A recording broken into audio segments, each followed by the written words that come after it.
السلام علیکم ناظرین ڈرامہ سیریل گڈی میں شاہجہاں اور اورنگزیب کی ساری تیاریاں دھری کی دھری رہ گئی ہیں۔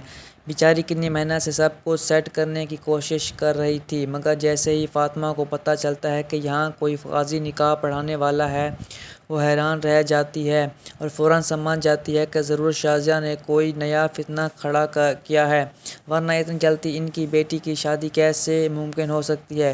ادھر شازیہ بھی پریشان ہے کہ اگر گڈی نے انکار کر دیا تو پھر کیا ہوگا۔ بات انکار سے بڑھ کر بحث و تکرار تک پہنچتی ہے، مگر تبھی ناصر آتا ہے اور اسے بچا لیتا ہے۔ شازیہ ناصر سے کہتی ہے کہ یہ تمہارا معاملہ نہیں، تم ہمارے معاملات میں مداخلت نہ کرو، بہتر ہے یہاں سے چلے جاؤ، مگر ناصر کہتا ہے یہ مسئلہ تمہارا نہیں، ایک معصوم بچی کا ہے۔ اورنگزیب اور ناصر کے درمیان سخت لڑائی ہوتی ہے اور دونوں ایک دوسرے سے ہاتھ پائی پار اتر آتے ہیں۔ ادھر گڈی بہت پریشان ہو کر رونے لگتی ہے اور کہتی ہے کہ آخر آپ لوگ میری وجہ سے یہ سب کیوں کر رہے ہیں؟ مجھے سب کچھ پتہ چل چکا ہے کہ آپ لوگوں نے کیا کچھ کیا ہے اور کیا چھپایا ہے، میں آپ کو کبھی معاف نہیں کروں گی۔ وہ جان چکی ہے کہ معاملہ بگاڑ کا ہے اور جو کچھ اس نے خواب میں دیکھا وہ سچ ثابت ہو رہا ہے۔ وہ ناصر ماموں کو سارا ماجرا بتاتی ہے اور کہتی ہے کہ خواب میں جو کچھ دیکھا وہ سب ان لوگوں کی سازش ہے، اب میں ان کو نہیں چھوڑوں گی، یہ میرے پکے دشمن ہیں۔ اورنگزیب کہتا ہے کہ بیٹا تم خواب کی بنیاد پر ایسے کیسے حرکت کر سکتی ہو، ہم پر الزام لگا رہی ہو،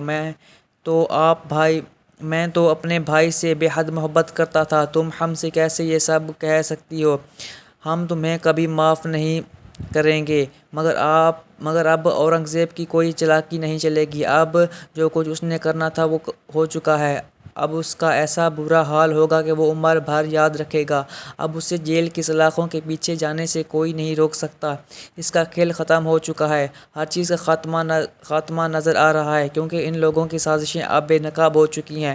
کہانی اپنے انجام کی طرف بڑھ رہی ہے، جیسے ہی نکاح ہونے لگے گا فاطمہ اور ناصر پولیس کے ساتھ آ دھمکیں گے اور سب کچھ سامنے آ جائے گا، ان لوگوں نے جو کچھ بھی گڈی کے ساتھ کیا تھا سب کچھ بے نقاب ہو جائے گا۔ رمیز جب گرفتار ہوگا تو سارا سچ اگل دے گا، وہ بتائے گا کہ اورنگزیب ایک لالچی اور ظالم انسان ہے، اس کی بیوی بھی اس کی سازش میں برابر کی شریک ہے۔ ادھر گڈی رو رو کر کہتی ہے کہ ان لوگوں نے میرے ماں باپ کے ساتھ کیا سلوک کیا، جو ان سے اتنی محبت کرتے تھے، اور ان کے سگے بھائی کے ساتھ بھی اتنا ظلم کیا، وہ حیران ہے کہ آخر یہ سب ہو کیا رہا ہے۔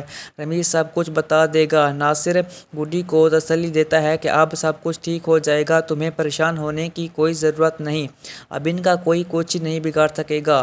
ناصر کہتا ہے ہم ان سب کو خود ہی سنبھال لیں گے، کہانی کا اختتام ہونے والا ہے، سب کچھ کھل چکا ہے۔ اورنگزیب جو اپنے بیٹے کو دولہا بنانے کی تیاری میں تھا، اب اس کا سب کچھ برباد ہونے والا ہے۔ ناصر ان کے گھر پر چھاپہ مارے گا اور گڈی کو وہاں سے بحفاظت نکالے گا۔ گڈی حیران ہو کر سب کچھ خاموشی سے دیکھ رہی ہوتی ہے، پھر جب اسے پتہ چلتا ہے کہ اس کے ساتھ کیا ہونے والا ہے تو وہ کہتی ہے کہ دراصل ظلم ہے۔ اورنگزیب غصے میں آ کر چلاتا ہے کہ خبردار، جو اونچی آواز میں بات کی سب کچھ ہماری مرضی سے چلے گا۔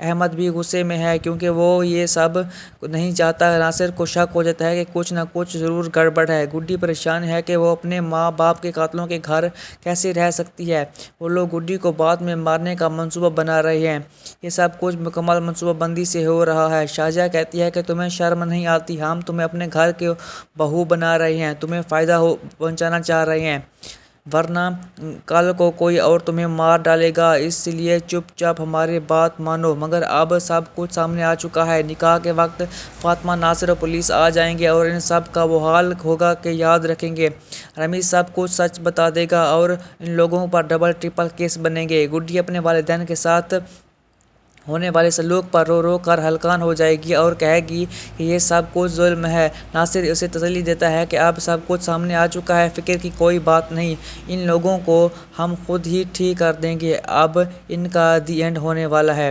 دوستو، اگر آپ کو ہماری ویڈیو اچھی لگے تو سبسکرائب کر دیں اور خاص طور پر آپ اپنا خیال رکھیں۔ شکریہ۔